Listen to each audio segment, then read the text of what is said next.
This might be a little presumptuous, but for today's reading, I'd like to present a little parable that I wrote myself. This is called The Parable of the Artist. Citra wanted more than anything to discover the meaning of life. He traveled to the east and asked the wise one there, "What is the meaning of life?" And the wise one of the east gave Citra a flute and said, "See what you can do with this, and the meaning of life will come to you." So Citra went home and became a musician.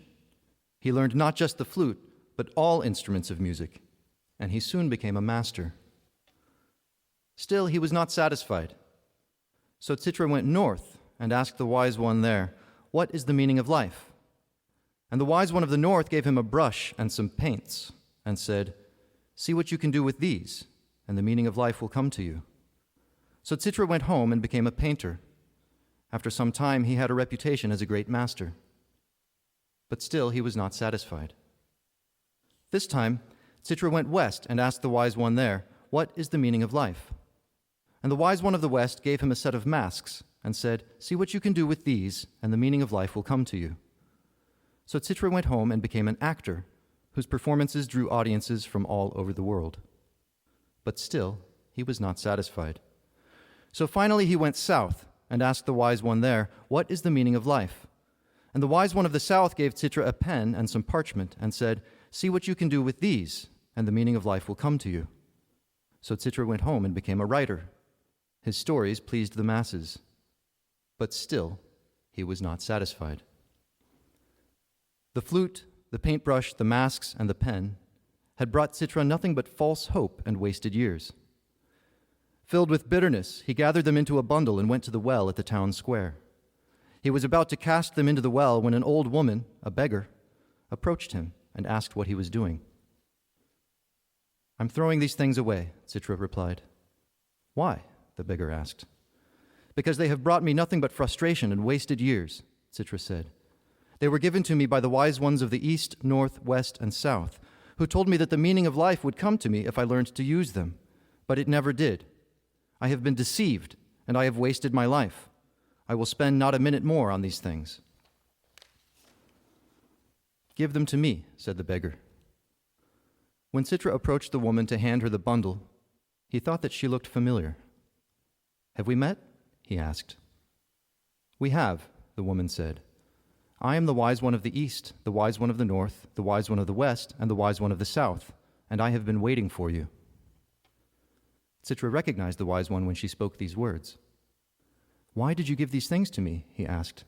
"They have not brought the meaning of life to me." "No," the woman replied. "Each time you came to me, you left with your hands full, and with a promise that something outside of yourself could bring meaning to your life. But this time you will leave with empty hands. You will go home to where you started, and you will have nothing more than what you had within you from the beginning. See what you can do with these things, and the meaning of life will come to you." So Citra went home and did as the old woman said, and this time the meaning of life, of his life, did indeed come to him at last.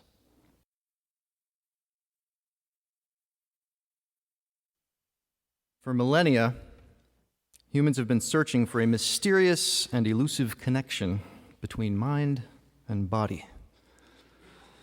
And now 21st century science has finally found it. It's called the neck.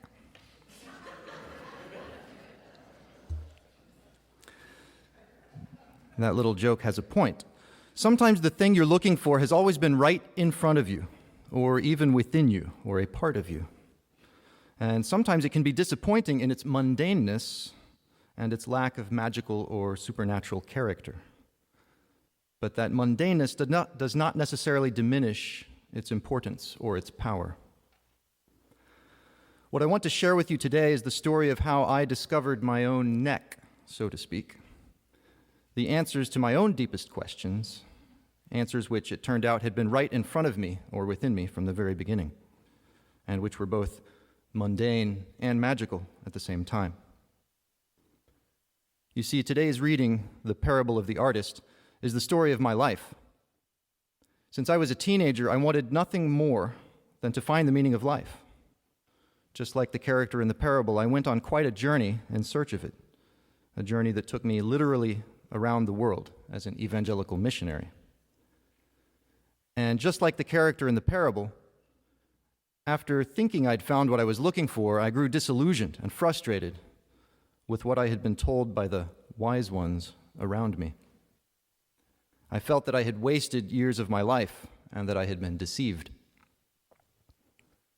But also like the character in the story, just at the peak of my despair, I discovered that the meaning I sought, which for so long I thought resided in something outside of myself, namely my religion, had been right there within me from the very beginning. That's the story I'm going to tell, and I hope that my telling it might help you get better acquainted with your own neck. When I was about 17 years old, I began to feel a growing urge to do something significant with my life, to find my true purpose, if such a thing existed. The things I'd been taught years earlier in Sunday school suddenly became critically important. If there really was a God, I wanted to know. If heaven and hell were real, then I needed to know it, and I needed to decide what to do about it. I was open to different traditions, curious about Hinduism and Buddhism, for example. But with such a huge fraction of the world believing that Jesus was the Son of God, and having grown up myself in a Christian community, and having a Bible and so many Christian resources at my fingertips, Christianity seemed the obvious place to begin my search. And so that's where I started. A few days after graduating from high school, I decided to open the Bible that my church had given me when I had entered the 3rd grade. I was determined to read the words of Christ, which were conveniently printed in red ink, and judge for myself whether he was truly divine. So I peeled apart the gilt-edged pages of my Bible and began reading the Sermon on the Mount. It was the first time in my life I had truly examined those words with fresh eyes, and as I read them, I was struck by a beauty that I'd never seen in them before. I called one of my born-again Christian friends and shared my thoughts with him, and he prayed with me over the phone. Specifically, he asked that God would reveal himself to me. After we hung up, I stood in front of a mirror and looked at myself for a long time. And as I looked, I felt a profound joy well up within me. I felt that God loved me. I felt significant. I felt purpose. Later on, I took that experience as proof that the Holy Spirit had touched me, and that was when I considered myself to have been born again. I got involved in Bible studies and joined an evangelical church. Over the next year, my whole worldview changed. God, Jesus, church, and the Bible became the centerpieces of my life. My understanding of Christian doctrine took shape. Here is how I would now summarize what I believed. Quote, "You deserve to go to hell. There exists within you an inherent evil, a sinful nature, which, unfortunately, you lack the power to overcome. Chief among your offenses is the rejection of your Creator, a rejection that you inherited from your most distant ancestor. And since your Creator is holy and infinite, this rejection constitutes a sin so egregious that only an infinite payment will satisfy his justice. You have 2 choices. You can pay the price yourself by burning forever in a lake of fire, or you can place your faith in Jesus, whose death on the cross will serve as a substitutionary atonement, adequate because Jesus himself is holy and infinite. The only reasonable option is the latter, and once you have selected it, you can rest in absolute certainty that after you die, you will spend eternity in direct fellowship with your Creator, which is what he wanted in the first place because he loves you." End quote. That, to me, was the essence of the gospel, the famous good news at the core of the Christian faith. And for the next 15 or so years, I lived my life on the basis of the axioms contained within that message. I joined Campus Crusade for Christ and proselytized regularly at my university. I went on gospel-bombing mission trips to Mexico and China. On these trips, my fellow missionaries and I would hang out on college campuses, accost unsuspecting students, and try to get them to recite a prescribed prayer for accepting Christ as their Savior. Once they prayed, our work was done. We would leave, often never to see them again. I moved to China as a missionary and lived there for 5 years. I had Pentecostal Christian friends lay their hands on me and pray that I might receive the spiritual gift of speaking in tongues. I led Bible studies. I learned to play the guitar and drums so that I could lead worship music at church. I physically destroyed what I thought were satanic idols, such as Peking opera masks and jade Buddhas. Christianity was my life. It gave me my sense of meaning and purpose. It was my reason for getting up every morning, my reason for living. And then, about 5 or 6 years ago, it vanished. The foundation on which I'd been building my worldview, my life, my plans for the future, was gone. In truth, its disappearance wasn't really that sudden. In fact, I had been plagued by doubts from the very beginning. There were matters of science and history that had bothered me, problems with the text of the Bible itself and with the character of the God described in it. I tried hard to find answers to my questions, to reconcile my beliefs with what appeared to be clear evidence against them. I devoted myself to the study of apologetics, but the answers I found were not satisfying. It became clear that I was engaging in an inordinate amount of mental gymnastics to buttress doctrines that I hoped were true. For years, I had been building a delicate house of cards, and finally it collapsed under its own weight. It wasn't that I chose to stop believing. For me, it wasn't a choice at all. I simply realized that I didn't believe. I couldn't believe. When I finally came to terms with this, I wrote the following words. This is a long quote. Quote, "The Christianity that I had known for so long now seemed unsalvageable. In my efforts to scrutinize it, I had gotten too close, and the whole edifice had vanished like a mirage. The very questions that had plagued me from the beginning had snowballed, crushing my faith entirely. If I was to go on believing in anything, my only option seemed to be to look elsewhere for a more palatable God, one worthy of worship. But I could only embrace such a God if there appeared to be compelling evidence for its existence, and I could now find no such evidence. These developments in my thinking unfolded over a period of a year or more," still quoting, "and at the end of all of it, I realized I had become something that I had previously thought abominable, an atheist. But I was different from what I had always assumed atheists to be. I didn't hate God. I wasn't angry at him, and I wasn't leaving the faith in order to pursue an immoral, hedonistic lifestyle. In fact, I wasn't rejecting God by choice at all. I was simply no longer able to believe. I wish there were a benevolent, omnipotent God who cared to take an interest in our affairs. I wish that we could all be set free from our own destructive impulses. I wish that we could spend eternity in a paradise filled with love and joy beyond anything we can imagine in this life. Who would not want these things? But wanting them to be true does not make them true. This was a sad admission for me to make. There remained many things that I loved about Christianity: the golden rule, the exhortation not to judge others, the importance of helping those in need, the sense that everything you have is a gift, and that even the virtues of your own character are the result of forces beyond your control. If we all took these teachings to heart, I believe the world would be a better place. But these values are not unique to Christianity, and they were ultimately not enough to keep me going to church. So one day I simply stopped attending. I let go of the tenets of faith that had been the centerpiece of my life for so many years. The biblical account of creation, the fall of humanity, and redemption through Christ, in short, the gospel, are, upon honest inspection, myths. The proposition that you deserve to go to hell doesn't even make sense because there is, in fact, no hell. And that is good news." End quote. After this loss of faith, I was left floundering for a good 3 or 4 years.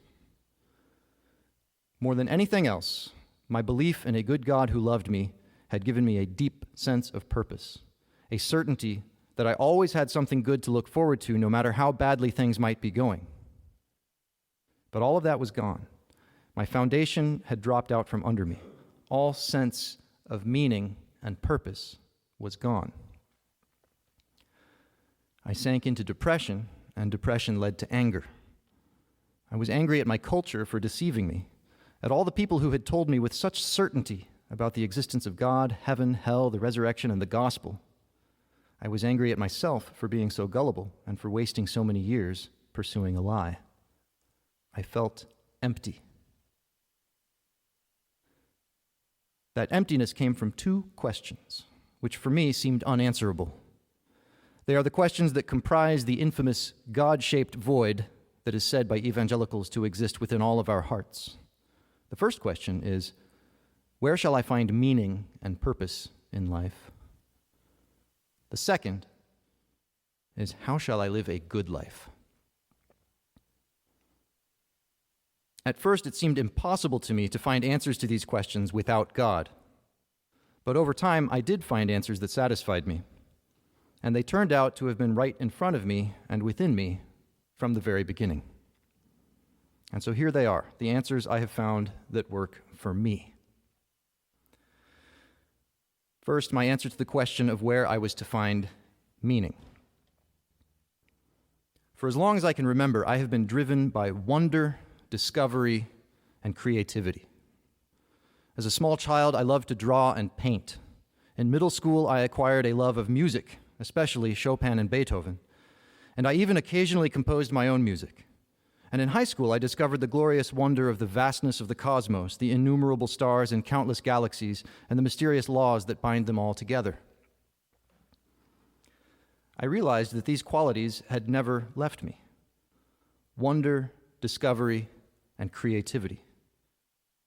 In my renewed search for meaning, I embraced them once more, and as I got back in touch with them, I began to experience a personal renaissance. My bitterness, anger, and depression began to fade. There was one particular work of art I remembered seeing once, which captured these qualities perfectly. It's a 19th century engraving by the French astronomer Camille Flammarion. And here it is.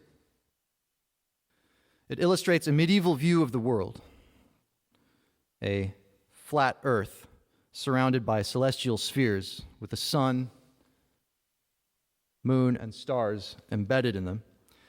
And here at the side is a missionary who has traveled to the edge of the earth to lift the fabric of the firmament and see what lies beyond the visible world.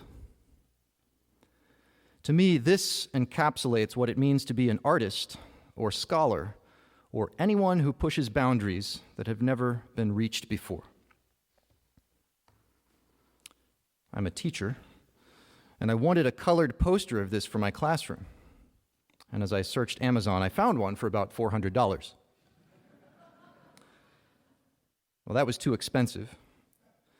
And besides, I didn't really like the coloring job. So I printed out a large black and white version and colored it in myself. It took me about a month, but here it is.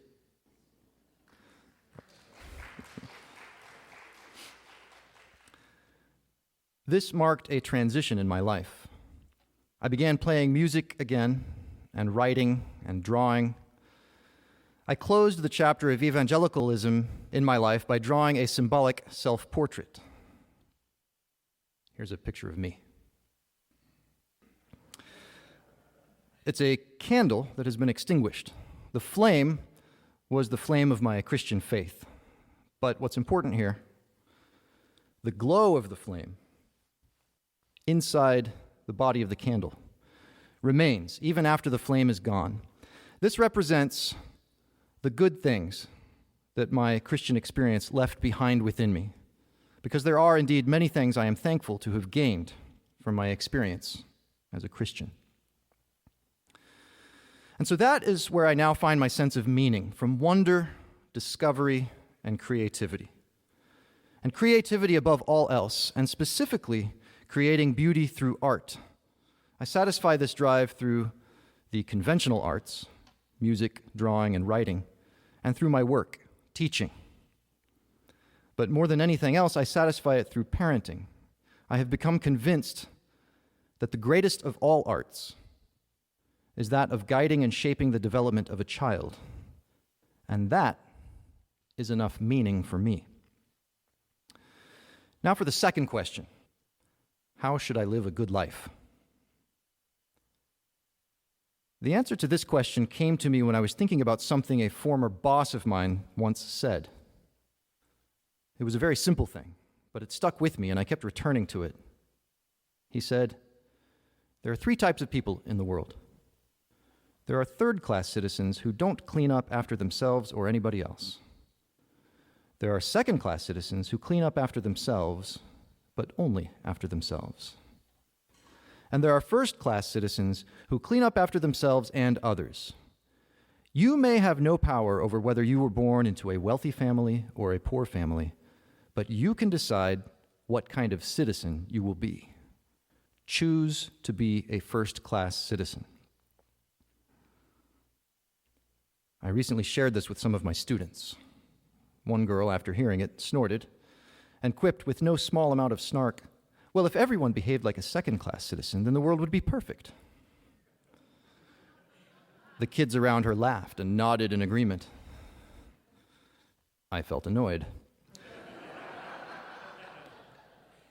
I was exhorting my students to be good citizens, but in an instant, this girl had deflated the whole message with the idea that it should be enough to look after ourselves and no one else. At that moment, I didn't have a clever retort for her. I only thought, well, geez, maybe I won't share that idea again. In the following weeks, I couldn't stop thinking about her snarky comment. I knew there was something wrong with it, but I couldn't think of a good argument against it. It took me a while to realize that the answer lay within a remnant of my now dead faith, a kernel of truth within the gospel, specifically the concept of grace. The fact is that it's not enough for us all to be second-class citizens. Why? Because none of us are perfect. Sometimes, despite our best efforts and best intentions, we are simply overwhelmed by life and are unable to clean up after ourselves. In those times, what we need is grace. We need help from those around us who are willing to be first-class citizens and pick us up when we fall down. It is those first-class citizens, those good Samaritans, those people who do a little bit more than their fair share of the work, who keep things running smoothly. It is those first-class citizens who make progress, the progress of humanity, possible. It's not hard to see why merely doing your own part and nothing more just isn't enough, because things fall apart. Constant input of energy is needed, not just to improve things, but even to maintain the status quo. This energy input into our relationships, our families, and our communities is grace. Grace is the decision to forgive each other our flaws and help each other out, even when that forgiveness and help may not be deserved. That is the only thing that keeps things from falling apart, and I am convinced it is the only thing that will enable us to move forward and make the world a better place. And so that is the answer to my second question. How should I live a good life? Simple. By living a life filled with grace. Simple. But not easy. It's something to aspire to, something I fail to do all the time. So I'm not saying that I've hit the target I'm aiming at. Rather, I'm saying that I finally know what that target is, a life of grace. It's been a bit of a journey. My loss of faith was painful, but I've now got the answers to the questions that left me feeling empty in the wake of that loss. My sense of meaning comes from wonder, discovery, and creativity. Creativity above all, especially the greatest of all creative endeavors, guiding and shaping the development of young people as both a parent and a teacher. And to live a good life means to live a life filled with grace. These are the targets that I find fulfilling to aim at. And they had been right in front of me the whole time, inside of me, and yes, even in the faith that I had let go of. After a long journey, I found what I had been looking for. I had found my neck. Thank you. Who knows what existence might be like if we all strived for the best? Who knows what eternal heavens might be established by our spirits, purified by truth, aiming skyward, right here on the fallen earth? It starts with you. Take care with yourself. Define who you are. Refine your personality. Choose your destination and articulate your being. You can help direct the world on its careening trajectory, a bit more away from hell and a bit more toward heaven.